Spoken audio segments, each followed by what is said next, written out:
वो film star गए theatre को पिक्चर देखने के लिए, बैठे हुए थे, गड़बड़ हुई। उसके बाद पुलिस वाले आकर बोले कि भगदड़ हो गई, स्टैम्पेड हो गया, 2 बच्चे गिर गए हैं, एक लेडी मर गई है।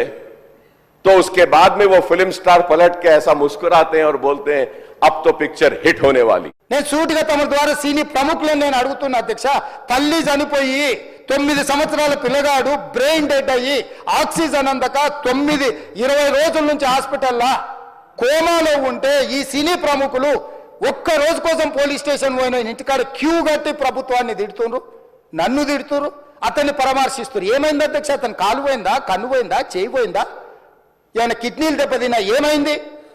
అతన్ని ఇంతమంది సినీ ప్రముఖులు పరామర్శించారు, కలిసిండ్రు, అభినందించారు. కానీ ఆ పిల్లగాన్ని కనీసమన్నా పరామర్శించడానికి సినీ ప్రముఖులు ముందుకు రాలేదంటే సినిమా ఇండస్ట్రీలో ఉన్న ప్రముఖులు ఏం ఆలోచన చేస్తుండ్రో, ఏం కోరుకుంటుండ్రో నాకైతే తెలియదు. నేను గత 3 ఏళ్ళుగా ఈ సినిమా థియేటర్లో చూస్తేనే నాకు తెలుస్తుంది. అంటే నేను ఇన్ని కోట్లు పెట్టి అమ్మాం కదా సినిమా, నాకు రెస్పాన్సిబిలిటీ ఉంటుంది. సినిమా ఎలా ఉంది అది థియేటర్లో చూస్తే నా 3 years ఎఫర్ట్, అది జస్ట్ ఒక షో కాదు, నాకు ఎమోషనల్గా అది 3 years ఎఫర్ట్. అసలు ఏమవుతుంది నా future, it's like make or break moment for me. So అలాంటి ఇంపార్టెంట్ పాయింట్లో నేను వెళ్తూ నేను అదే ఆలోచించాను తప్ప నేనేమి ఇర్రెస్పాన్సిబుల్గా గత 20-30 ఏళ్ళుగా నేను అదే థియేటర్కి వెళ్తున్నాను. ఓల్డ్ సినిమాలకి వెళ్ళాను నేను అదే థియేటర్కి, నా సినిమాలు కాకుండా బయట సినిమాలకి వెళ్ళా. ఎప్పుడు ఇలాంటి యాక్సిడెంట్ అవ్వలేదు.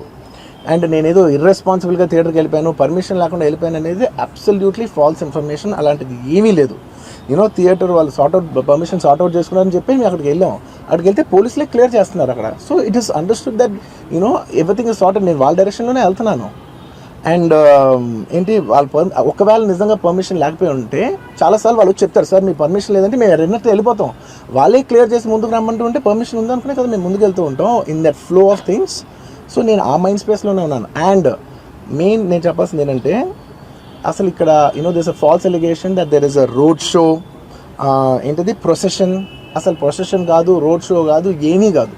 జస్ట్ థియేటర్ ఇక్కడ ఉన్నాను, అక్కడ theatre just couple of yards away from the theatre. అది అసలు రోడ్ షో కాదు, ఏమి కాదు. కార్ అలా వెళ్తూ ఆగిపోయింది. ఒక పాయింట్ తర్వాత ఎంత జనం కూడిపోతారంటే అండి, మీరు కనపడితే కానీ జనం వెళ్ళరు. బౌన్సర్లు కానీ ఎవరన్నా పోలీస్ కానీ అందరూ అడుగుతారు, సార్ మీరు ఒక్కసారి వేవ్ చేసాను సార్ వాళ్ళు వెళ్ళిపోతారంటే మేము మామూలుగా ఎప్పుడు బయటకు వచ్చి అందరికి వేవ్ చేస్తాం. అది నేనే కాదు, ఎనీ లీడర్, ఎనీ సెలబ్రిటీ ఎవరైనా అడగండి, మనం వేవ్ చేస్తేనే వాళ్ళందరూ జరుగుతారు. ఓకే చూసాం, సాటిస్ఫాక్షన్ ఉంటుంది, అప్పుడు దే స్టార్ట్ మూవింగ్ అవే. ఆ దీని మీద చేశాను. And it's also respect. ఇంత వేల మంది చూస్తానికి వచ్చినప్పుడు నేను నా కార్ లోపల, టెంటెడ్ కార్ లోపల దాక్కుని కూర్చుని ఉన్నా. బట్ అంతమంది వచ్చినప్పుడు వాళ్ళకి ఏం కావాలి? హీరోది ఒక గ్లిమ్స్ కావాలి అంతే. అది కూడా ఇవ్వకపోతే నేను ఎంత యారగెంట్ కింద ఉంటుంది. ఇంతమంది ప్రేమ చూస్తే నేను కాలు కూర్చున్నారులే అనుకుంటాను నేను. అరే నేను బయటకు వచ్చి ఒక్కసారి వాళ్ళందరికీ థ్యాంక్ యూ ప్లీజ్ పదండి ఇలా అంటుంటాను. మీకు చూడండి నా జస్టిస్ అని చూడండి, ఇలాంటే ఇలా పదండి నేను చెప్తేనే వాళ్ళు వెళ్తారు. అది పోలీసులు కానీ బౌన్సర్ కానీ అందరూ మేనేజ్మెంట్ అందరూ అడుగుతారు, సార్ మీరు చెప్తేనే వింటారు, ఒక్కసారి మీరు చెప్పండి అంటే మేము వచ్చి బయటకు వచ్చి ఇలా వేవ్ చేసి ఇలా అంటే వాళ్ళందరూ జరుగుతూ ఉంటారు. That is how we went into the theatre.